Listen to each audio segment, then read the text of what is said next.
donde está la energía de la tierra con nuestros ancestros, que el ser humano ya no puede ingresar allá, que hay un sinnúmero de cosas que están presionando, en este caso América Latina, que se hunda en ese caos, en todo lo que está sucediendo, en las revueltas, en las discusiones, etcétera, etcétera. Entonces, que nos estamos dejando llevar hacia allá.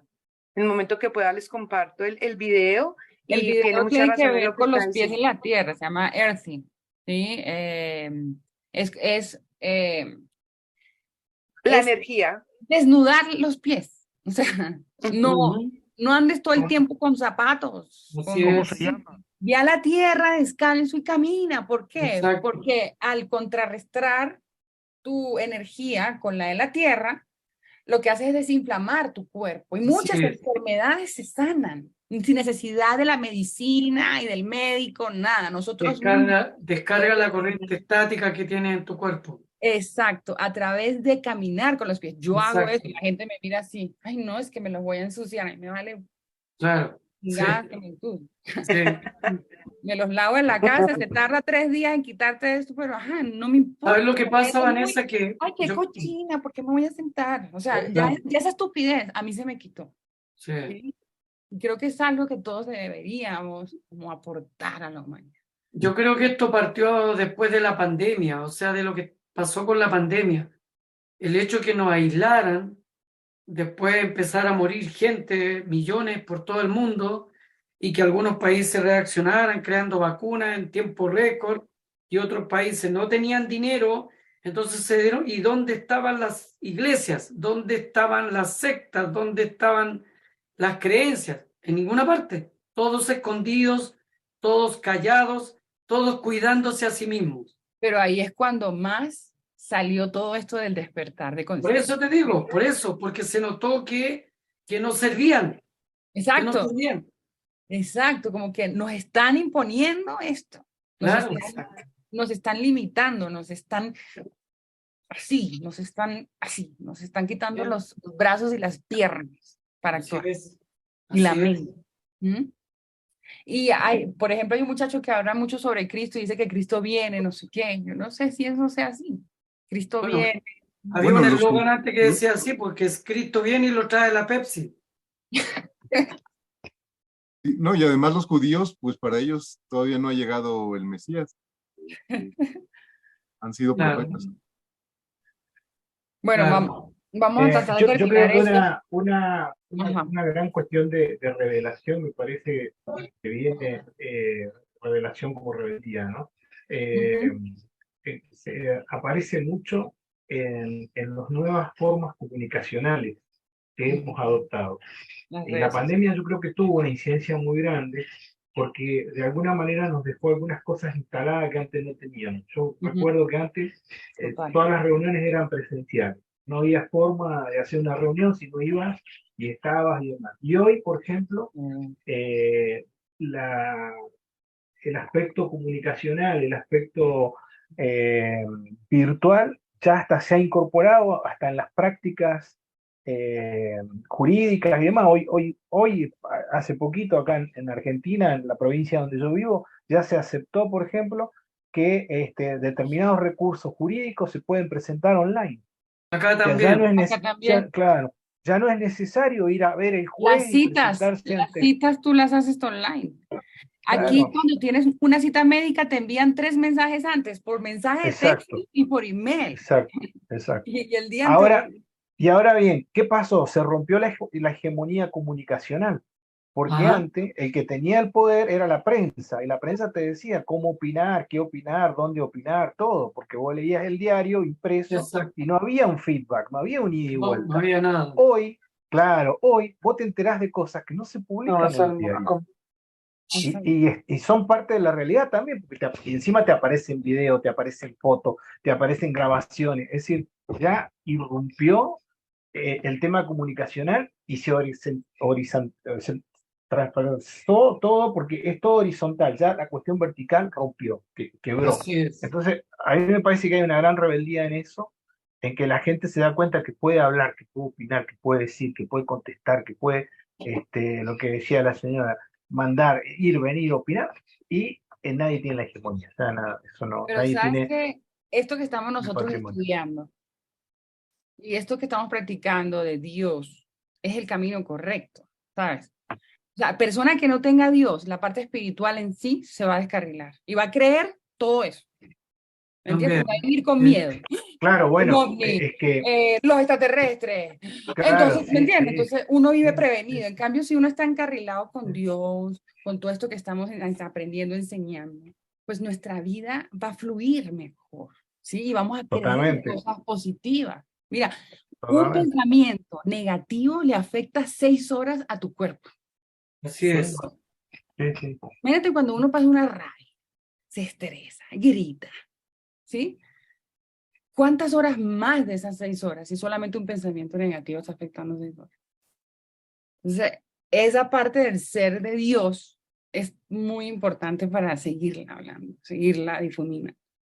Él dice un curso de milagros, entre más hables de mí, más fuerte me hago. Y es la palabra lo que estamos llevando, ¿m? Que viene de la creencia y del pensamiento. Sí, sí.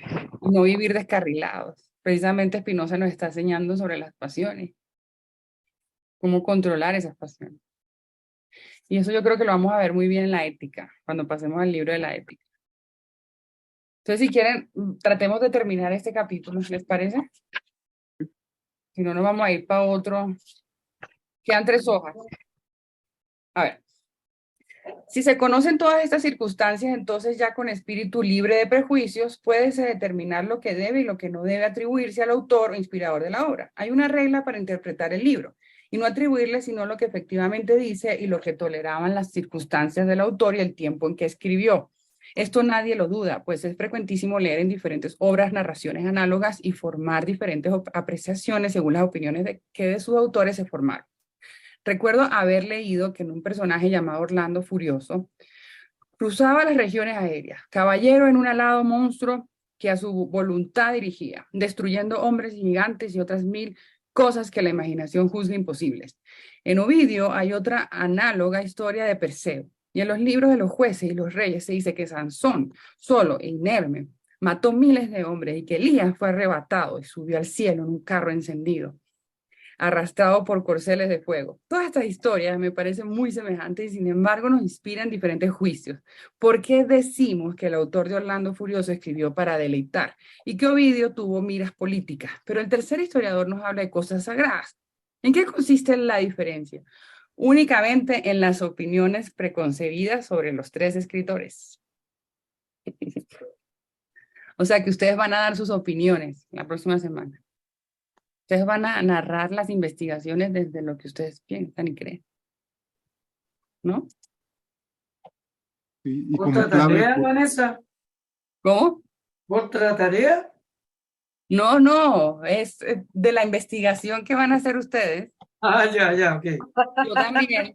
Todos vamos a Sí, pues, interpretar profe, desde lo que le creemos. traigo una Aquí todos manzana la tenemos una próxima semana. filosofía común. Aquí todos nos juntamos porque queremos algo mismo. Miguel, ¿qué quería decir? sí, lo de la clave, que en este párrafo pudiera decir, no atribuirle interpretaciones a los textos sagrados, sino que hay que leer exclusivamente lo que dice propiamente el texto o evitar las opiniones preconcebidas, la de los intérpretes, los de los intermediarios de los Claro. textos sagrados. Dale, ¿ya lo escribiste? Sí. Ah, bueno, chévere. Es pues seguro que para interpretar obras que contienen cosas oscuras e incomprensibles es particularmente necesario conocer los autores. Asimismo, y por razones muy semejantes, se comprende que no sería posible discernir entre lecciones tan diferentes como ofrecen las historias oscuras, cuáles son las verdaderas, a menos de saber en qué ejemplares se hallaron tales lecciones o versiones y si hay otras dadas por hombres más autorizados. Otra dificultad encuentra nuestro método en la interpretación de ciertos libros de la escritura, y consiste en que no los tenemos en el mismo idioma que se escribieron. Es opinión generalmente recibida que el Evangelio, según San Mateo y aún la epístola a los hebreos, se escribieron en hebreo, pero no existe su texto primitivo. Tampoco se sabe en qué idioma se escribió el libro de Job. Aben Hezra en sus comentarios sostiene que fue traducido desde otro idioma al hebreo y explica de este modo sus oscuridades. Nada diré de los libros apócrifos, porque no llegan con mucho a tener igual autoridad. Todas estas dificultades deben superarse cuando se quiere interpretar la escritura con el apoyo de la historia. Y tan graves son que me atrevo a decir que conviene ignorar el verdadero sentido de muchos pasajes de los libros santos, si no se quiere atender a varias conjeturas.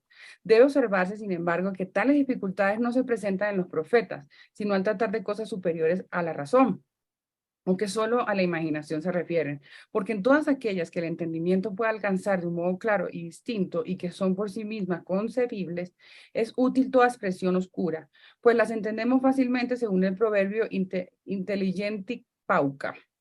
Euclides, por ejemplo, que en sus libros trató cosas sencillas y perfectamente inteligibles, se deja entender en toda clase de idiomas y aún por los menos hábiles, y no es necesario para penetrar su pensamiento y estar seguros del verdadero sentido de sus palabras, poseer perfectamente el idioma en que escribió. Basta tener un conocimiento común que sería capaz de un niño. Tampoco se necesita conocer la vida de este autor, sus hábitos, preocupaciones, tiempo y idioma en que escribió sus obras, a quien las dedicó, vicisitudes que han sufrido, interpretaciones que les han dado y cómo y por quién quedó fundada su autoridad científica. Esto que decimos de Euclides puede ampliarse a cuantos han tratado de cosas concebibles por sí mismas, de donde por conclusión afirmo que nada hay más fácil que el comprender la escritura mediante su historia y establecer su verdadero sentido en lo tocante a las verdades morales, porque siendo comunes a todos los principios de la verdadera piedad, se expresan en los términos más familiares a todos y nada más sencillo y fácil de comprender, porque además, ¿en qué consiste la salvación y la verdadera beatitud sino en paz del alma? Es lo que yo les di, ahorita que estamos basados en Dios, en el alma. Pero el alma solo reposa en la clara inteligencia de las cosas, de donde evidentemente se sigue que podemos con toda certeza llegar al sentido de la escritura en cuanto se refiere a la salvación y beatitud, y siendo así, ¿por qué preocuparnos de los demás? Como para penetrar todas las demás cosas se requiere mucha inteligencia y gran esfuerzo racional. Es esta señal indudable de que están más hechas para satisfacer la curiosidad que para procurar una utilidad verdadera. Ahí hay algo interesante para colocar como clave. Y lo escribí: la beatitud consiste en la paz del alma, que a su vez deriva de la clara inteligencia de las cosas. Exacto, y que prácticamente comprender la escritura mediante las verdades morales, o sea, el sentido de la virtud. Él habla mucho de la virtud, ¿sí? Pero que sea familiar para todos y que se base en esa paz del alma, ¿sí? Por eso que estamos aquí, yo creo que nos reúne Dios. Habla de mí, habla entre dos más personas de mí y estaré yo presente. Sí, entonces es eso, es ese encuentro con Dios, con el alma, con esa naturaleza de la vida. Que le habla mucho de beatitud, de la virtud, ¿sí? De las verdades morales. Ok. Queda en lo precedente expuesto el método verdadero para interpretar la escritura y me parece que mi pensamiento debe quedar suficientemente esclarecido. No dudo de que me comprenda cada cual que este método no pide más luz que de la razón natural, cuya función y poder consisten, como es sabido, en conducir al espíritu por consecuencias legítimas de lo conocido, o dado como tal al oscuro y desconocido. Único procedimiento es este para nuestro método, y si por él, como reconocemos, no se dominan todas las dificultades que se hallan en la interpretación de los libros santos, no debe culpársele por tal insuficiencia. Consiste la dificultad en que no siempre han seguido a los hombres la senda recta y segura, y abandonando este camino se ha hecho tan difícil y tan obstruido que es casi imposible aventurar por él un solo paso. Esto puede asegurarse teniendo en cuenta la índole de las dificultades que acabo de enseñar. Esa es otra, que él nos enseña a ir por la senda recta y segura, ¿sí? No desviarnos por los caminos de cuando no somos seres razonables, no llegamos hasta el fin como del estudio de las cosas, ¿no? Si quieres escribir eso, Claudio y Miguel. Réstanos examinar las opiniones de los que combaten la nuestra. La primera que se ofrece consiste en pretender que la interpretación de la escritura es superior al alcance de la razón natural y que es absolutamente necesaria una luz sobrenatural para comprender los libros santos. Mira, ahí está, una luz sobrenatural, el alma de Dios. ¿Qué entiende por esta luz sobrenatural? Puesto es este cuya explicación íntegra les dejo. Por mi parte, solo veo que esta opinión, disfrazada bajo términos puros, es verdadera y que tiene las mismas dudas que nosotros sobre muchos pasajes de la Escritura. Examínense atentamente las explicaciones que nos dan, y lejos de hallar un carácter sobrenatural, no se verán en ellos sino simple opiniones. Si éstas se comparan con la interpretación de los que ingenuamente confiesan que no están iluminados por ninguna luz sobrenatural, se comprenderá que todo es perfectamente igual por una y otra parte, y por ambas no hay más que explicaciones humanas halladas con esfuerzo después de largas meditaciones. Nuestros adversarios sostienen que es muy débil la luz natural para penetrar hasta la Sagrada Escritura, pero ya queda demostrado que la dificultad de entender los libros santos no procede de la debilidad de la razón, sino de la pereza, por no decir malicia, de los que olvidaron transmitirlo, siendo tan fácil y posible una historia fiel de la Escritura. Además, la luz sobrenatural de que nos habla es, en opinión general, un don divino que solo a los fieles se otorga. ¿A los fieles a quién? Fieles a la luz sobrenatural, a la divinidad. A Dios. Ujú. Pero los profetas se dirigían a alguien más que a los fieles, a los infieles y a los malvados, que según eso no hubieran podido comprender las palabras de los apóstoles y profetas. ¿Parecía acaso que estos enviados divinos tuvieron la misión única de predicar a los niños y no a los en plena razón? En cuyo caso para nada sirvió que Moisés estableciera leyes y solamente los fieles, que son los que no las necesitan, hubieran estado en disposición de comprenderlas. Parecerá pues indudable que los que para entender a profetas y apóstoles buscan una luz sobrenatural no están suficientemente ilustrados por la naturaleza, pues tanta falta tienen de dones sobrenaturales y divinos. Nosotros estamos adquiriendo dones sobrenaturales y divinos. Eso sería una frase, que estamos adquiriendo dones sobrenaturales y divinos. Maimónides fue muy diferente de opinión. Maimónides, ¿quién lo tiene? Yo, yo creo que es el que da origen al ala protestante. No quiero aventurarme, quiero chequear bien la información, pero me viene ese nombre me suena del ala protestante. Interesante. Y de la libre traducción, después que hicieron y demás. Viste que los protestantes tienen la Biblia, pero si vos la comparás, agarrás cualquier libro, Génesis, Éxodo, el que vos quieras, lo comparás y no coinciden. Incluso, bueno, después está el tema de que le llaman Jehová, no le llaman Yahvé, no le llaman Dios, bueno, distintos no. Pero eh, ahí veremos qué dice Maimónides y si se va a hacer ya tan Maimónides. Chévere, protestante. Entonces, Maimónides fue de muy diferente opinión. Creyó que no hay pasaje bíblico que no admita más de un sentido y aún contrarios, y que es imposible asegurar cuál es el verdadero, si se tiene en cuenta que la interpretación propuesta nada contiene que no conforme con la razón.